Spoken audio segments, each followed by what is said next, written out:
What's up, guys? Welcome back to the UFC arena. UFC 272 is coming up this Saturday, and this card is stacked. And especially if you're a hardcore fan, there are a lot of fights here that you should be looking forward to. From the early prelims, we have Khabib's cousin Umar Nurmagomedov. He's fighting Brian Kelleher. That's an interesting one to look at. Then on the prelims, we have Maria Agapova. She fights really crazy. She comes to fight every single time. She came into the UFC hot. She lost one fight, but she seems to be back on the horse again.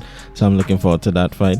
Then you have Nikolai Negumereanu versus Kennedy Nzechukwu. Those are two upcoming light heavyweight prospects. And then we have the first fight that I would like to talk about, Marina Rodriguez versus Zhao. Now, if you've been following my videos, you know that Marina Rodriguez is one of my favorite fighters. She is currently ranked, I believe, number 3 in the strawweight division, and Zhao is ranked number 4. And this is going to be an explosive fight for real. Both of these women are very good strikers. Marina Rodriguez more so a Muay Thai striker. Zhao, she's more like a kickboxer, but they're both very technical and they both throw combinations, which is going to be interesting in this fight. I think this has potential to be fight of the night, but I have to back my girl Marina Rodriguez. I think that she is legit, and I think that she is going to be challenging for the title soon.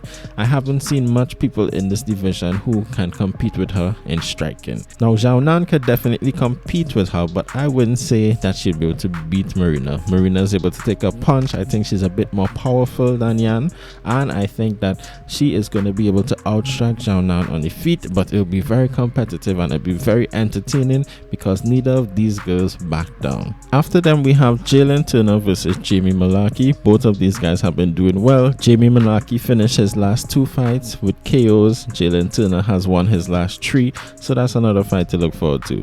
Now jumping on to the main card, I'm gonna start with Kevin Holland versus Alex Oliveira.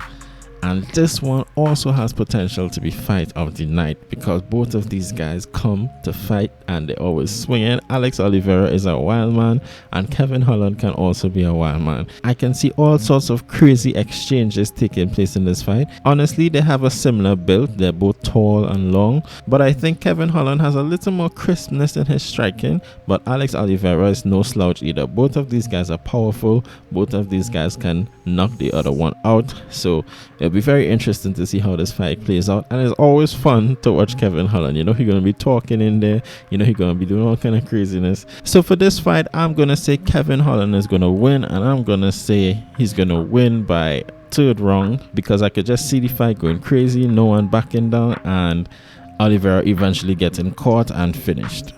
Then we have Edson Barbossa versus Bryce Mitchell. I really like both of these guys, and Bryce Mitchell, he's like the cowboy on the block, you know, he's like a better fresh air. He seems different from the other fighters in terms of, you know, where he's from and how he talks. He's just kind of entertaining to watch, and he's taking on Edson Barbossa, who we all know is a vicious striker. So here we have the classic striker versus grappler matchup, and I don't know who I'm gonna go with in this fight, honestly. I think I'm leaning towards Bryce Mitchell because of his grappling. Edson Barbossa, we have seen him in the past, he has struggled with grapplers, and if Bryce Mitchell is able to grapple Edson Barbossa from the start, he doesn't need to hold him down and control him, but if he's able to make him grapple and force those exchanges, I think Barbossa will get tired, and I think Mitchell will be able to take advantage of it. Even if he's not able to finish Barbossa, because it is pretty hard to finish Barbossa, I think he'd be able to win a decision. So I'm gonna go with Bryce Mitchell in that fight. Next up, we have the co-main event, Rafael dos Anjos versus Renato Moicano. I was really hoping to see Rafael Fiziev fight, but it is what it is. And then Islam said he would take the fight, and then he said he wouldn't take the fight. But lucky for us, we still have Renato Moicano, who's able to step up on short notice, and I think this is actually a better fight for RDA, because if it was Islam, I don't think RDA would have been able to beat him, but I think this one is winnable for RDA because I don't think Moicano is going to be able to overpower Dos Anjos in the grappling like Islam would have, and on the feet I think Dos Anjos is a better striker. Moicano has been getting better. We saw in his last fight he had some beautiful pull counters, But at the same time, I think Dos Anjos has been striking for longer and he's just a little bit better on the feet. So in that fight, I'm going to go with Rafael Dos Anjos and I'm going to say a decision.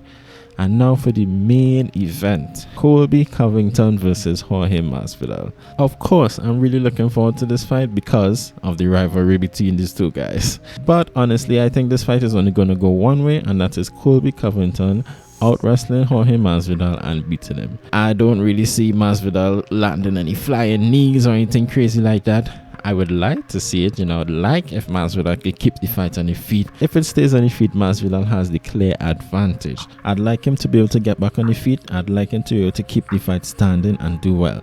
I just don't see it. I think Colby knows he can take down Masvidal. He will take him down and he'll take him down over and over. Masvidal is going to get back up, throw a few punches, and then he's going to be back on the ground again. That's how I see this fight going, honestly. We all know Colby is one of the best in this division, so I don't really see Masvidal being able to overcome that. Now, I'm not saying he doesn't have a chance. If I were to give you odds, I would say Covington has a 60% chance of winning, Masvidal has a 40% chance of winning. So that's my prediction for this fight. Colby Covington is going to win, and I don't think he's going to finish Masvidal. Masvidal is very hard to finish, and Colby does not have the power that Kamaru Usman has. So I think it's going to be a 5-round decision, and I wonder what's going to happen after that. Anyway guys, that's the end of this video. If you enjoy my content, please remember to like, please remember to subscribe, hit that notification bell. We're on the road to 400 subscribers, so help your boy out, and I'll see you all in the next one.